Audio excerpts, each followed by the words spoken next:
тамошобинони арҷманд салом. ҳимояи ҳуқуқу озодӣ ва ҳаёту саломатии шаҳрвандон рисолати касбии кормандони мақомоти корҳои дохилӣ ба шумор рафта. дар ин самт фаъолияти милитсия мақсаднок ба роҳ монда шудааст.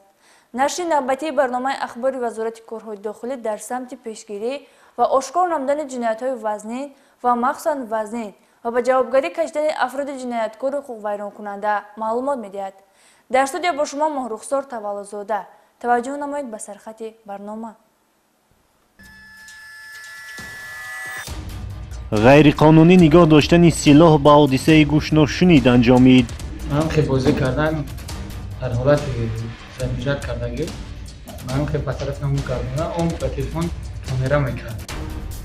бардоштан нофаҳмо тепарондам. мусодираи 18 килограмм воситаи нашаддор. қиморбозон ба даст афтоданд.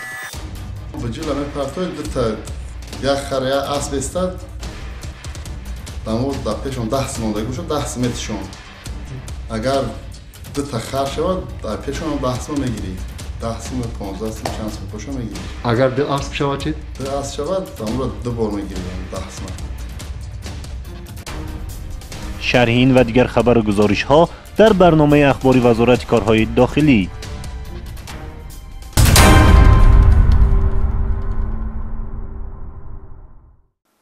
ғайриқонунӣ нигоҳ доштани силоҳ на танҳо ҷавобгарии ҷиноятиро дар пай дошта, ҳамзамон метавонад боиси ҳодисаҳои нохуш гардад. дар ноҳияи ҷайҳуни вилояти хатлон силоҳи ғайриқонунӣ пинҳон намудани шаҳрванд Туйчиев Собир ба дасти як нафар ҷавон афтода. аз беэҳтиётӣ ин ҷавони беандеша ба тарафи ноболиғи 15-сола тир кушода, сабабгори марги наврас гардидааст. шарҳи ин ҷиноят дар гузориши ҳамкорамон Офоқи Қодириён. дар бораи ихтиёрот супордани силоҳу аслиҳа ва гирифтани лавозимоти техникаи ҳарбӣ аз аҳолӣ аз санаи 2 декабри соли 1994 фармони президенти ҷумҳурии Тоҷикистон таҳти рақами 2 ба тасвиб расидаву ин фармон ба шаҳрвандон имконият медиҳад ки бо тариқи ихтиёрӣ супоридани силоҳу лавозимоти ҷангӣ ба мақомот онҳоро аз ҷавобгарии ҷиноятӣ озод менамояд. мутаассифона то ҳанӯз ҳастанд нафароне ки силоҳу лавозимоти ҷангиро ғайриқонунӣ бо худ нигоҳ дошта дар амалӣ намудани мақсадҳои нопоки ҷиноятии худ истифода мебаранд. далели ин гуфтаҳо ҳодисаи таҳшатбори санаи 26 декабри соли 2022 дар ноҳияи ҷайҳун ба вуқӯъ пайваста мебошад.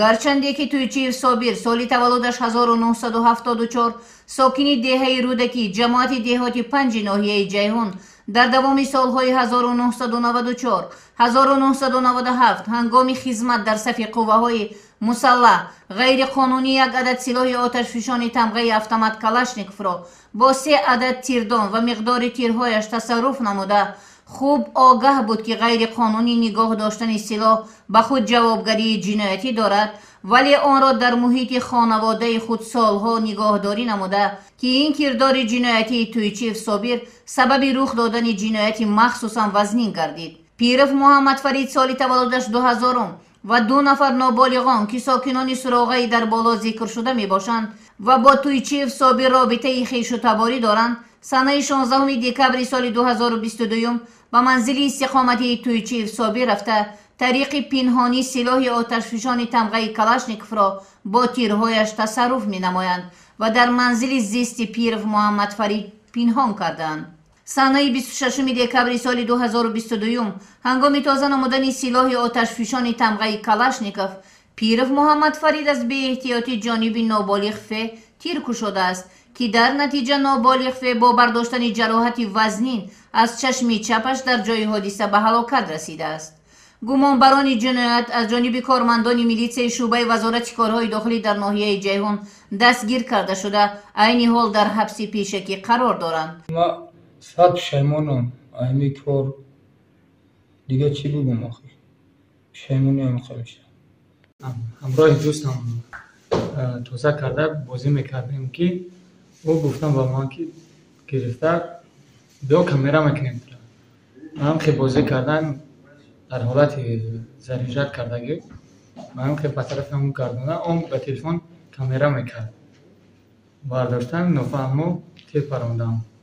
нисбати Туйчиев Собир با ماده 195 قسم 2 غیر قانونی صاحب شدن، به دیگران دادن، به صاحبیت کسی دیگر دادن، نگه داشتن، انتقال دادن، گرفتن گشتن سلاح، لوازمات جنگی، ماده های ترکنده و واسطه ترکیش نسبت پیرو محمد فرید با ماده 108 قسم 1 از بی احتیاطی به مرگ رسانیدن، ماده 195 قسم 2 و نسبت نابالغ ده که اشتراکچی جنایت است با دسترسی ماده 195 قسم 2 و 199 قسم 3 تصرف سلاح، لوازمات جنگی، ماده های ترکنده و واسطه های ترکیش کودکس جنایتی جمهوری تاجیکستان پرونده جنایتی در پروکراتور ناحیه جیهون آغاز گردیده تفتیشات ادامه دارد.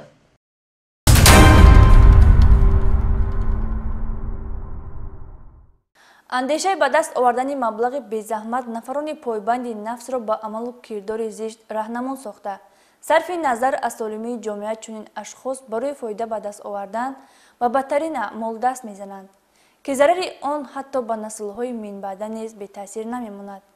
кормандони раёсати вазорати корҳои дохилӣ дар шаҳри душанбе зимни як амалиёти бобарор миқдори махсусан калони воситаҳои нашъадорро аз муомилот боз доштанд. сироҷдини шакурӣ дар ин хусус гузориш медиҳад. воситаҳои нашъадор яке аз сарчашмаи асосии маблағгузории гурӯҳҳои ҷиноятиву харобкор ба шумор рафта, ин маводи заҳрогин ҳазорон нафарро ба дарди ҷонкоҳи нашамандӣ гирифтор ва саргаштаву шармсор сохтааст. ахиран аз рӯи ахбороти оперативӣ як нафар роҳбари гурӯҳи қочоқчиёни воситаҳои нашъадор таҳти коркардҳои оперативӣ қарор дода шуда дар натиҷа дар ҳудуди шаҳри душанбе дастгир карда шуд. шаҳрванд холмадов исо шерхонович соли таваллудаш 1962 истиқоматкунандаи ноҳияи мир саид али ҳамадонӣ деҳаи ҳаёти нав ки дар байни олами ҷиноятӣ бо тахаллуси мудир маъруф аст ҳангоми ба муомилот баровардани воситаҳои нашъадор дар ҳудуди шаҳри душанбе дастгир карда шуд. дар натиҷаи коркардҳои оперативӣ муайян карда шуд ки дастгиршуда холмадов исо бо нашъаҷалобони ҷумҳурии исломии афғонистон робита дошта муддати тӯлонист ба паҳнсозии воситаҳои нашъадор машғул будааст. аз ҷумла маротибаи охирон аз як ҳаммаслаки ҷиноятии худ дар 4 халтаҳои полиэтиленӣ воситаҳои нашъадори нави афюнро қабул намуда дар бошишгоҳи саҳроии худ дар зери хушок пинҳон намуда ба фурӯш гузоштан мехост. баъд аз дастгир гардидани номбурда воситаҳои нашъадор аз ҷониби кормандони милитсия дарёфту мусодира карда шуд ки нави афюн буда 92 килою 100 граммро ташкил медиҳанд. тахминан як 10-15 сола ки ба ҳамин хариди фурӯши маводи ходира саркор дорам. шаҳвари августон ба пеши ман омад, мо қатъи маслиҳат кардем, қатъи оҷиғулон маслиҳат кардем ки мара пешниҳод кард ки ма тахминан 80-90 килограмм нави афён дорам ки ҳамеро мара хариди фурӯш кард бите. баъд ман розӣ шидам ҳамин чиза ай дасти ҳамон қабул кардам. тахминан 4 халта қабул кардам ба миқдори 80-90 кило. ҳамеро оварда дар территорияи фермаи ҳамин гӯспандор дар дараи кардон таҳия карда пинҳон кардам. طبق معلومات‌های اپراتیوی نامبرده همچون راهبر گروه نشأجلاب مدتی طولانی است به معاملات قاچاق غیرقانونی واسطه‌های نشأدار مشغول بوده است. محض کارکردهای اپراتیوی کارمندان شعبه مبارزه بر ضد معاملات غیرقانونی واسطه‌های نشأداری ریاست وزارت کارهای داخلی در شهر دوشنبه به پیراهی جنایتی نامبرده خاتمه گذاشت. واقعاً پیراهی قاچاق و مال و ثروتی که از راه جنایت مخصوصاً معاملات غیرقانونی واسطه‌های نشأدار به دست می‌آید بی‌ثمر و بی‌بقا بوده، چنین افراد جنایت‌پیشه را سال‌های طولانی پشت پنجره محبس و حسرت و ندامت انتظار است. عین زمان نسبت خولمدوف عیسی طبق طلبات ماده 200 کودکس جنایتی جمهوری تاجیکستان پرونده جنایتی آغاز کرده شده و در حبس پیشکی قرار دارد.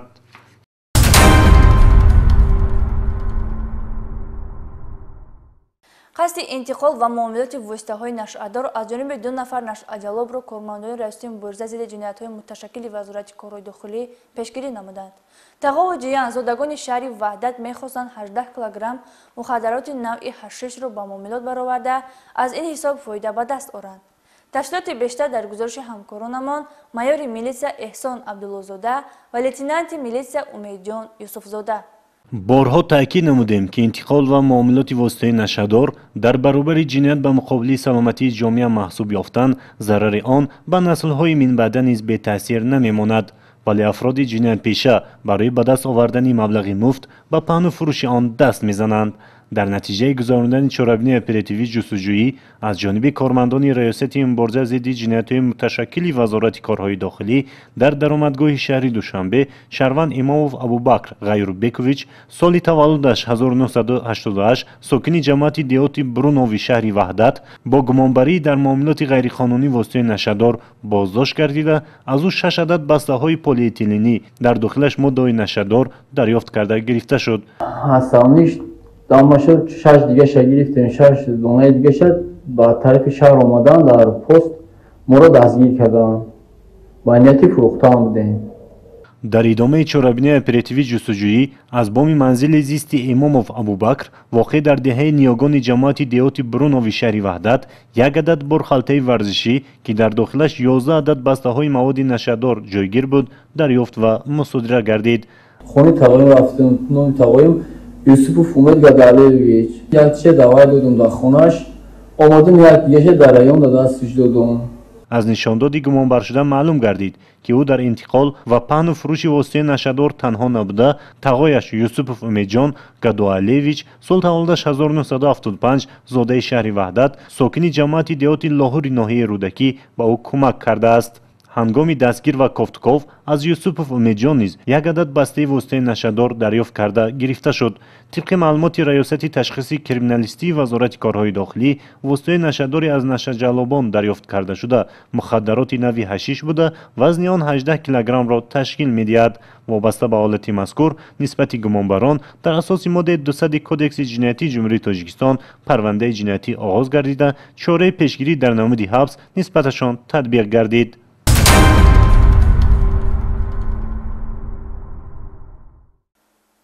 شهروند بختیار شویو ساکنی پایتخت که چند مدت اینجانب در شبکه‌های اجتماعی اینترنتی نوار پهن نموده با اندیشه و سخن‌های خرافات پرستانه خود شهروندان را به راهگمی می‌برد، از جانب کارمندان میلیسیا بازداشت کردید. نامبرده با این واسطه می‌خواست شماره مشتری‌های خود را زیاد نماید. اندیشه‌های او در شبکه‌های اجتماعی باعث ناراضگی شهروندان گردیده، امکان دارد به پیدایش اختلافات در جامعه سبب گردد. گزارش در این خصوص. تاریخاً از دورهای باستان تا هنوز شخصان منفعتجو از دین و مذهب سوء استفاده کرده برای فریب و متد و اصولهای مکارانه و غیر واقعی مسلمانان را سوی گمراهی و خرافات میبرند. با درک خطر و پیشگیری نمودن از چنین پیروی و گروش‌های باطل با مقصد پیدا کردن معلومات دقیق و اصیل مذهبی، با اقدام پیشوای ملت محترم امام علی رحمان کتاب‌های قرآن کریم و فقه اسلامی از زبان عربی به حروف کریلی زبان تاجیکی برگردانیده شد تا پیروان مذهب حنفی از اصل تعلیمات، حقوق و معرفت دینی و مذهبی خود خوب آگاه گردند تا به دام فریب به نام ملای و سحرگران نیفتند. جامعه شهروندی کشور خوب دریا دارند که طی چند سال اخیر یکی به نام ملا کرمک، دیگری به نام اولیا، سومی به نام شیخ تیمور، مهدی زمان و ده ها نفر دیگر که اصلا خود از دین و مذهب غافل بودند، از حس باوری دینی مردم سوء استفاده کرده خود را ثروتمند ساختند. چون این سرایت خرافات از ذهن مردم زدودن نشده، طریق شبکه‌های اجتماعی باز نفر دیگری با استعداد به نام فوق‌العاده خود چهره نمایی کرد. تو خداونده معلومات رو ما ای حضرت خضر میگرفتم، بعد استادان بعد معلومات ای خداوند گرفتم کردم. سری که من دیدم همورا گپ میزنم که من خداوند قطعی وا خوردم، که ما قطعی خداوند وا خوردم، یک گونه چندین بار رفتم. این نفر شهروند شاهیب بختیار نفر است که استفاده برندگان شبکه‌های اجتماعی او را پیشتر همچون محضگر استون مهره کارمند مرکز تیبی شاهیار میشناختند. اما این نوبت در نوار شبکه تلویزیون پیدا شدنش کلاً موضوع دیگر است. بختیار شایف چون دیگر دامله‌های خود خواند که خود اصلا نماز نمیخواند، با پهن کردن چنین سخن‌های بیرون از موقع تفکر انسانی تنها یک هدف دارد: بلند برداشتن نفوذ خود و صاحب مبلغ کلان شدن با راه فریب از سوء استفاده دینی. این عقیده که حوزی من در شبکه‌های اینترنتی گفتم، مقصد من فقط جلب کردن آدمان بود و یک فایده به دست آوردن. من در حقیقت دانشکده صاحبکاری و خدمت رو کردگی هستم و کورس کدام مدتی مرکز جمهوری طب خلقی امروز در مرکز شوریور کار میکنم. من یگان معلومات دینی هم ندارم. تنها مقصد من اون بود که همه خلق رو یک ایلوچ کرده فریب داده و این راه مبلغ درآمد کنم.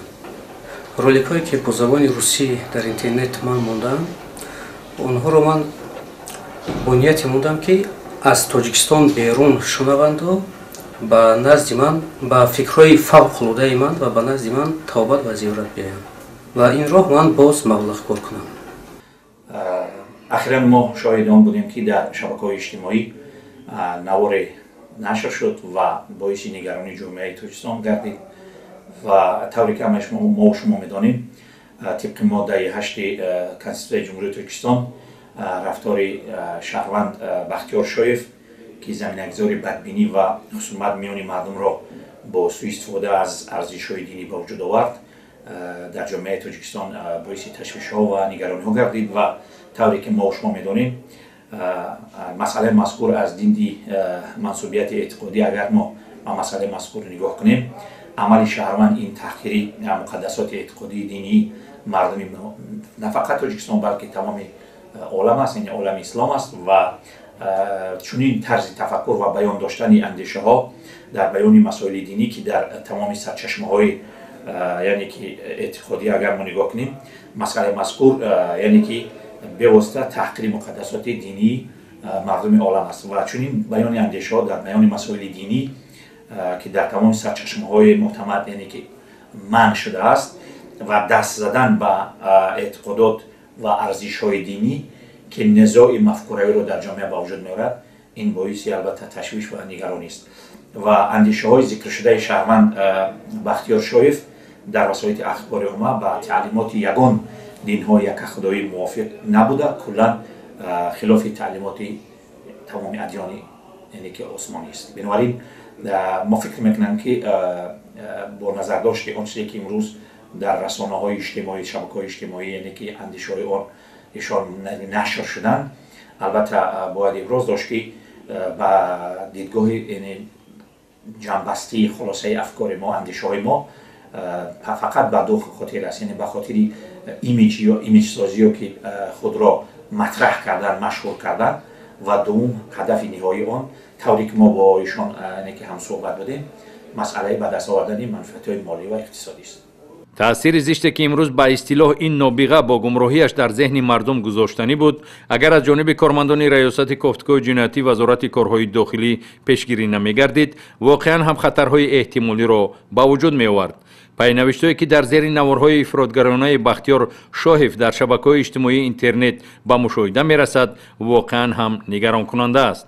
بنابراین با پیشنهاد مطلب مذکور به بینندگان و ساکنان کشور مراجعت کرده خواهش می‌نماییم که به هرزگویی، قلابی و خرافات پرستی چنین طایفه به مثال بختیار شایف باور نکرده به عقل و دانش، فرهنگ و اخلاق اصیل ملی تکیه نمایند. حال نسبت بختیار شایف در اساس ماده 462 کودکس حقوق ویرانکنی مأموری جمهوری تاجیکستان برای برانگیختن کینه و عداوت ملی، نژادی، محلگرایی و یا دینی پرونده حقوق ویرانکنی مأموری آغاز کرده شده او در حبس قرار دارد. من نه کسلی بیماریم نه کسلی روحیم.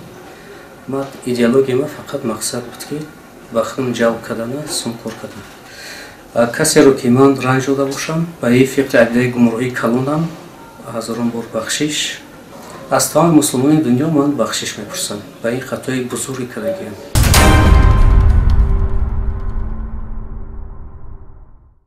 در جماعت دهات آبوردان ناحیه مسجد جوان 20 ساله از جانب کارمندان شعبه وزارت کارهای داخلی ناحیه مذکور با گمان صادر نمودن سلسله دزدی‌ها دستگیر گردید. گمانبر شده تنها با یک مغازه 10 مرتبه غیرقانونی وارد شده مال و اشیاءهای صاحب ملک را تصرف نموده است. گزارش همکارمان اکبر شریفی از رئیس وزارت کارهای داخلی در ولایت سوخت.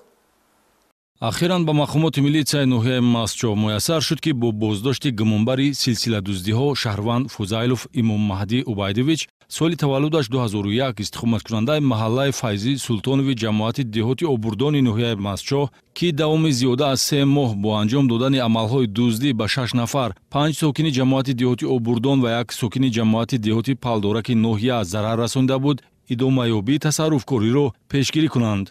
تلفن گرفته که به هم داشتم من دیدم که ریست میکش تلفن مونده که بود زده شکستم و تلفن رو گرفتم رفتم.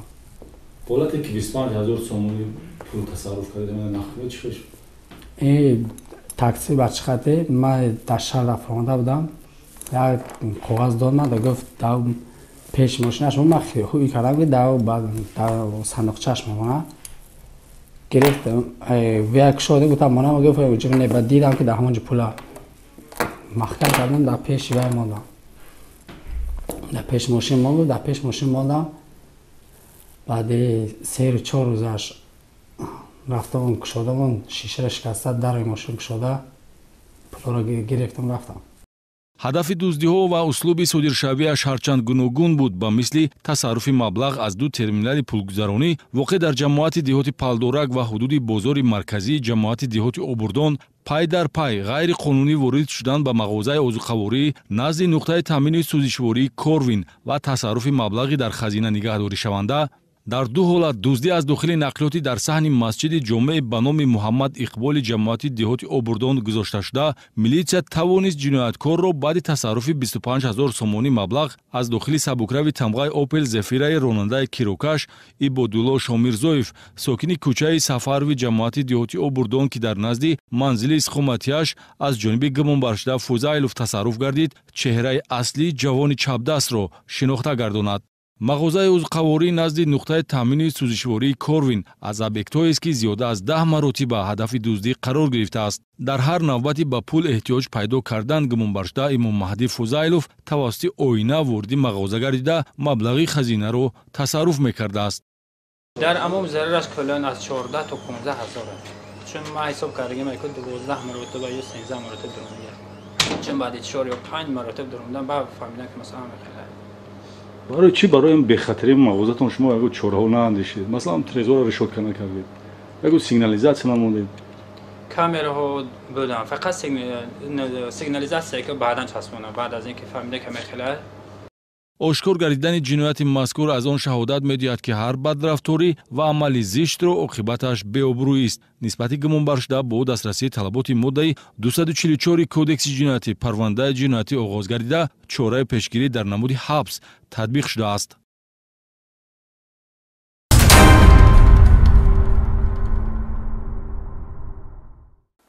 кормандони шуъбаи вазорати корҳои дохилӣ дар ноҳияи вахш як нафар пешсудшударо барои содир намудани ҷиноятҳои дуздӣ дастгир намуданд. дастгиршуда дар 11 ҳолати ҷинояти дуздии молу ашёҳои шаҳрвандон гумонбар мебошад. шарҳи бештар дар гузориши навбатӣ. зимни гузарондани чорабиниҳои оперативии ҷустуҷӯӣ аз ҷониби кормандони шуъбаи вазорати корҳои дохилӣ дар ноҳияи вахш дар асоси аризаҳои сокинони ноҳияи мазкур оиди аз ҷониби шахсони номаълум дуздида шудани моликияти шахсияшон як нафар сокини ноҳия ҳамчун гумонбар дар содир намудани силсила дуздиҳо дастгир карда шуд. ин нафар Назаров Манучер соли таваллудаш 2001 сокини ноҳияи вахш пеш бо моддаи 244 кодекси ҷиноятии ҷумҳурии Тоҷикистон суд шуда ва аз ин ба худ хулосаи лозимӣ набароварда дар ҳолати рецидив даст ба содир намудани ҷинояти дуздӣ задааст. Назаров Манучер шабона ҳангоми дар хоб будани соҳибмулкон ғайриқонунӣ вориди манзилҳои истиқоматии шаҳрвандони ноҳия гашта аз он ҷо ҷавоҳиротҳои тиллогин, телевизорҳо, қолинҳо, инчунин қисмҳои эҳтиётии автомашинаи шаҳрвандон аз қабили чархҳои автомашина, аккумуляторҳо, телефонҳои мобилии шаҳрвандон ва магнитофонҳоро дуздида аз ҷои ҳодиса ғайб задааст. Назаров Манучер дар 11 ҳолати ҷинояти дуздии моликияти шаҳрвандон гумонбар дониста шуда зарари расонидааш зиёда аз 30 000 сомониро ташкил медиҳад. маблағи муфти ба дастомада аз ҳисоби ин кирдори зишт нафарони ҷиноятпешаро такрор ба такрор ба содир намудани ҷиноятҳо раҳнамун месозад то ҳаракатҳои ҷинояткоронаи худро идома диҳанд.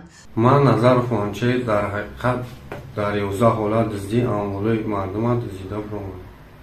гумонбаршуда дар ҳабси пешакӣ қарор дошта нисбаташ дар шӯъбачаи тафтишотии шӯъбаи вазорати корҳои дохилӣ дар ноҳияи вахш парвандаи ҷиноятӣ бо моддаи 244 қисми 2 кодекси ҷиноятии ҷумҳурии Тоҷикистон оғоз гардида тафтишот идома дорад.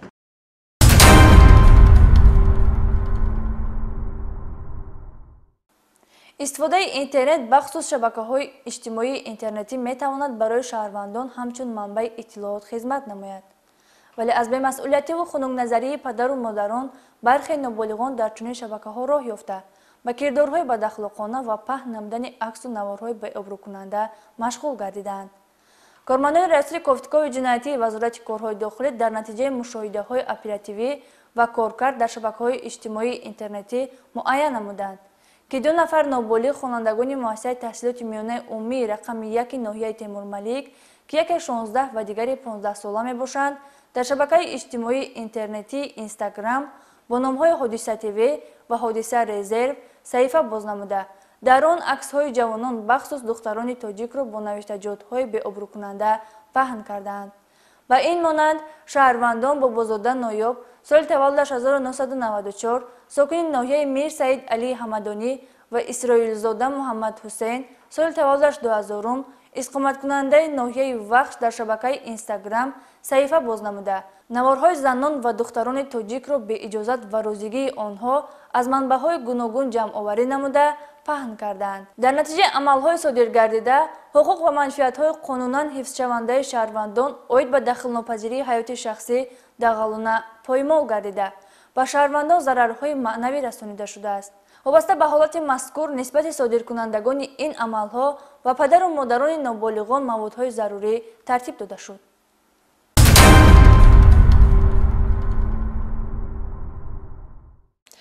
طبق قانونگذاری برای تشکیل و نگهداری قمارخانه و جلب شهروندان با آن جوابگری پیش بینی گردیده است. در این زمینه در نتیجه گذراندن چاره‌بین‌های اپراتیوی جستجویی از جانب کارمندان شعبه منطقوی مبارزه بر ضد جنایت‌های متشکل در گروه ناحیه‌های وحدت یک دلیل تشکیل و نگهداشت قمارخانه در حدود ناحیه فیض‌آباد آشکار گردید. شهروند خالزاده فردوسی نورعلی سال تولدش 1990 زاده و استقامت کننده جماعت دهاتی مهرآباد ناحیه فیض‌آباد منزل استقامتی شهروند سنگف سهیلی ساکن ناحیه مذکور را به اجاره گرفته برای به دست آوردن مبلغ مفت منزل به اجاره گرفته‌اش را به قمارخانه تبدیل داده است. نامبرده همه روزه 18-20 نفر شهروندان را جمع نموده برای انجام دادن قماربازی به آنها شرایط مهیا کرده است. قماربازان با اصول خاص با استفاده از بجول به بازی مشغول گردیده دارایی خود را از دست می‌دهند و بر عوض خدمت رسانی به خالزاده فردوس مبلغ معین پرداخت می‌نمایند. در حقیقتا در اونجا زیاده از 20 روز میشه که گاه می‌داریم خاطی بچه‌ها اونجا بازی می‌کنیم جای با رفیقا. چند سم می‌پرته؟ جو 10 سم 20 سم 40 سم خاطی برادرها برآمدیم گمبلاغ رفتیم گفتم از طلب یا چای پای نوشیم رفتیم که اونجا چای پای نوشیدیم با نوشیدیم روز شگاز دارم خودم خیلی پایان خمیدیم اونجا آواز در آمدیم اونجا خیلی بچه‌ها بازی کردیم. چی بازی کردی؟ بیجی بازی. بیجی بازی میکنی؟ چند سالش بیجی بازی میکنی؟ یکم بار رفتگیم. یکم بار. نوشیدم. چند سم بای داده؟ من 100 سم بای دادم اونجا.